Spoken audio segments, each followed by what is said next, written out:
5 Results of the First Govardhana Puja, by Krishna's Mercy. कथ्यताम में पित कोयम संभ्रमो व उपागत किम फलम कस्य वोद्देश केन्वा साध्यते मख. Quote, My dear father, I am very respectfully and humbly inquiring. What is this arrangement? Why you are busy in making some sacrificial ceremony? What is the reason, and what is the result? For whose benefit is it, and by what means will it be accomplished? Shrimad Bhagavatam, 10:24-3. It all began with an innocent question. Kim phalam? What was the use? What was the purpose to the work the people of the community were engaged in? Why was everyone moving in a particular direction? What were they looking to gain? They were not known for wasting effort. It seemed that every part of the day had some connection to the same overall goal of living a pious life, of following Dharma. The innocent question was from an innocent child towards the respected leader, who also happened to be the father. If anyone would know the answer, it would be Nanda Maharaj. Of course, the child was not as innocent as he made himself out to be, with his adorable vision and all. He also had a plan. He wanted to start a new tradition, one that would provide sufficient justification for following Dharma in a manner pleasing to the highest being of all. 1. A satisfied Govardhana. The people of Gokul Vrindavan decided to transition, turning on a dime, an abrupt change of plans, a halt to the succession of allegiance to the tradition of Indra Yajna.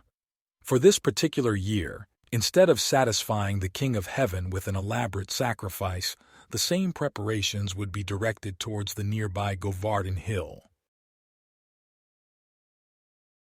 Krishna gave the idea. He was a little persistent. There was no time to waste, you see. Govardhana gave so much to the community.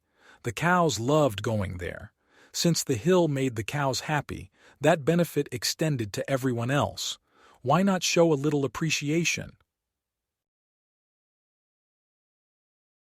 Krishna gave further instruction as to the manner of the worship.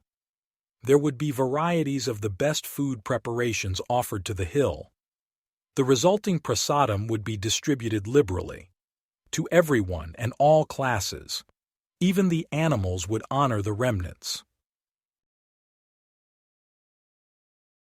By every indication, the puja was a success. Sri Krishna briefly spoke to the residents. He took the form of the hill and gave validation to the proceedings. The residents were advised to create a tradition moving forward, to worship Govardhana every year. 2. A reveal of the influence of wrath. Of course, that first Govardhana Puja is well known for more reasons than just the offerings made and the satisfaction of the hill. The immediate aftermath is also something to remember. This newly started tradition was at the expense of Indra, the king of heaven. That worship which had previously taken place was not to an imaginary figure. The devas are indeed satisfied by yajna. अन्नाद भवन्ति भूतानि पर्जन्याद अन्न संभवः यज्ञात् भवति पर्जन्यो यज्ञः कर्म समुद्भवः. Quote, All living bodies subsist on food grains, which are produced from rain. Rains are produced by performance of yajna, sacrifice, and yajna is born of prescribed duties. Lord Krishna, Bhagavad-gita, 3.14. The residents of that farm community would now get to witness firsthand the power of the rain. The same rain that nourished their fields would now fall in such abundance, in so short a time, that it would wash everyone away.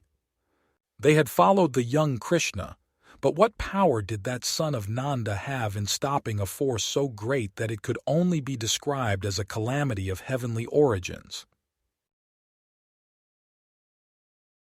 3. An auspicious vision. Govardhana was worshipped in a peaceful manner. Govardhana was satisfied with the offerings presented by the people.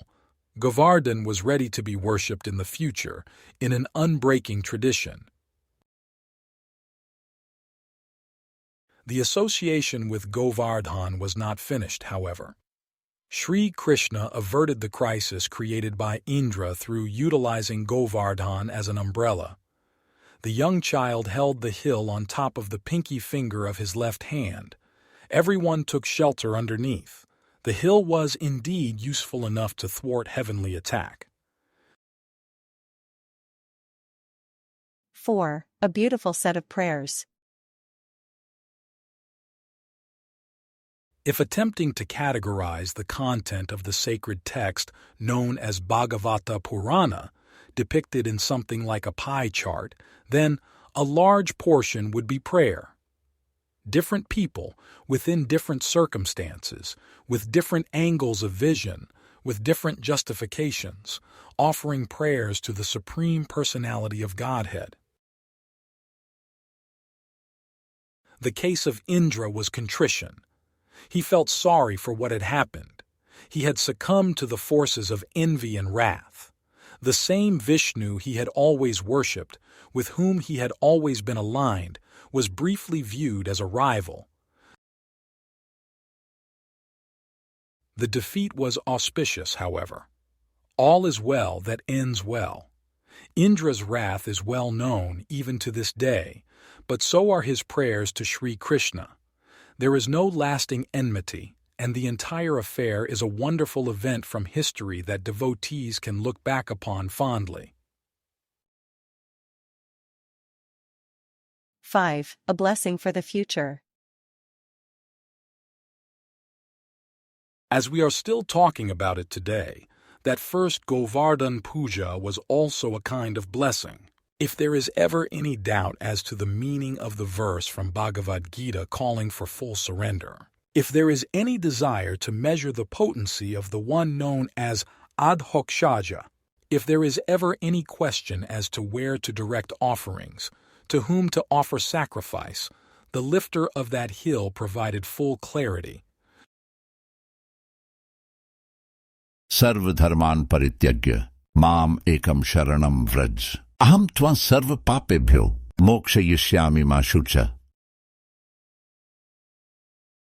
Quote, abandon all varieties of religion and just surrender unto me.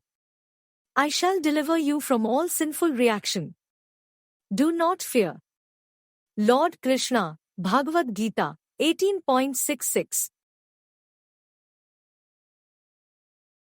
In closing,